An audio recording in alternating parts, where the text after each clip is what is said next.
everyone, my name is Adrienne. Thank you so much for clicking on this video. I hope that you will hit that subscribe button if you need some dinner ideas to cook for your family more. In this video, I have 3 easy, delicious, and budget-friendly recipes for you, starting out with my version of Chillequilles. If you've never had them before, they are fried tortillas smothered in an enchilada sauce, topped with cheese, and baked in the oven. I'm going to use this turkey for a little bit of protein, but you can definitely use a rotisserie chicken or omit it. This is just what I have on hand. This recipe holds a really special and dear place in my heart.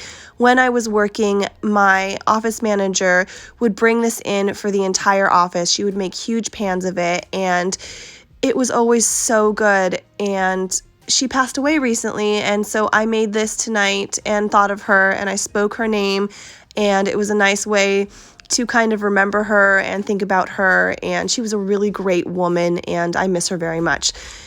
That being said, you're going to take 4 tablespoons of vegetable oil in a cast iron skillet, and you're going to fry up an entire bag of corn tortillas. You're going to put it on a wire-rimmed rack with some paper towels underneath, and then season it up with some Lowry seasoned salt.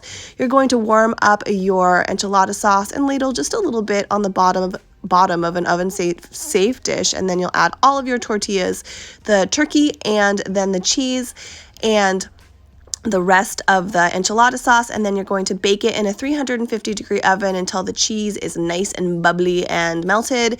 And then for a little pop of flavor, I'm going to be adding some chili powder, and then when it comes out of the oven, I'm going to add some radishes for crunch and green onion because they're delicious, and my husband and I really liked it. Kids score. My kids didn't go near this. They had eggs and fruit. Usually that's what they have for dinner, but this was tasty. I had enough for leftovers, and I decided to share it with my respite worker. She's amazing, and these were amazing, and Mama Sonia, I miss you very much.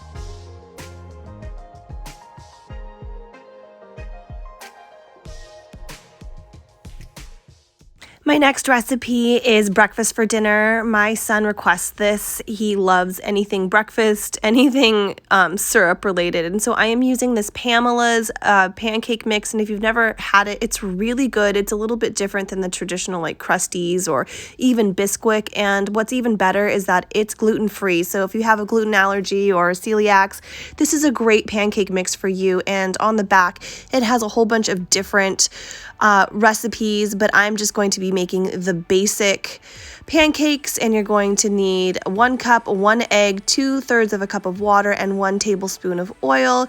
And my son is a purist. He just wants regular pancakes, but for my husband and I'm going to be adding some blueberries and maple syrup, and then alongside it, I will be making these Jimmy Dean sausages and making some probably over easy eggs for my husband. I don't love eggs, so I'll probably just make him an over easy egg, but my son, my picky eater, he loves eggs in any form. He's really into like runny eggs right now. The runnier the better, so I just fried him up an egg really quick, and he was a happy camper and cleared his plate.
The last meal I have for you this week is chicken scampi with some capers. My husband and I love capers. They're salty, briny, and oh so good. Here is a look at my ingredients. I need some chicken breast tenders, minced garlic, some capers, these beans that I need to use up, and this Uncle Ben's ready rice. This was so easy. All you kind of do is like zhuzh the bag around and then microwave it for 90 seconds and your side is done. I love that on a Friday night when everyone is tired and cranky and hungry and we just want to get dinner done. So I'm going to start by putting my chicken in a nonstick skillet with 2 tablespoons of olive oil over medium heat, and then I will season it up. Recently I've been using all-purpose seasoning and ranch seasoning mix, and then I will brown it on both sides, reserve it to a paper lined plate, and then I'll make my sauce, and I'll show you how to do that in a second.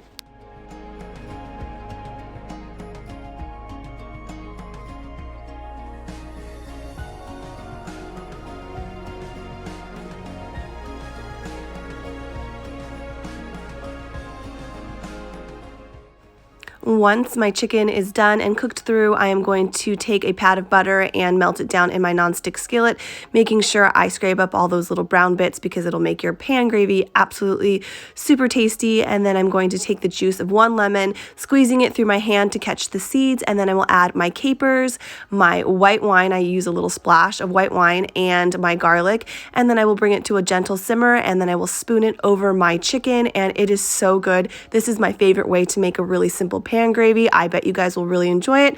That's it for my video. I just want to say thank you so much if you watched this far. Please hit that subscribe button. I hope everybody is staying happy, healthy, and safe, and I'll see you in my next one. Bye, guys.